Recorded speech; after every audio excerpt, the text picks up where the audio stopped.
আসলে দুঃখের কথা কি বলবো কাকা, বলেন। নিজের ঘরের টাকা মানুষে হাওলাত দিয়ে যে কি বিবাদে পড়েছি বাবু। হ্যাঁ, আজকে নিজে জোন বেচতে দিয়ে এই মাটি কাটে জোন বেচে লোকের টাকা হাওলাত দিয়ে ঘরের টাকা হাওলাত দিয়ে বিশাল একটা বিবাদে পড়ে গেছি। ওর সাথে কষ্ট আর নেই, হ্যাঁ, ও কষ্ট শেষ নেই।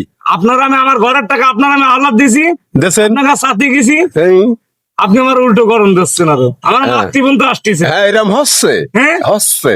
আমি সকালবেলা আমি একজনের কাছে টাকা পাবো সালাম, জি। সে আমারে বলতেছে কি জানেন, হ্যাঁ, তো টাকা দেবো না তুই বলে আদায় করেন। ওরে বাবা রে বাপ, আমি তো মরে। বাবু আমি আপনার কাছে, হ্যাঁ, আপনি আবার উল্টো গরম দিচ্ছেন আমার। তাহলে কি করে হবে? সমাজটা এত পরিমাণ খারাপ হয়ে কি গেছে। অবস্থা এ?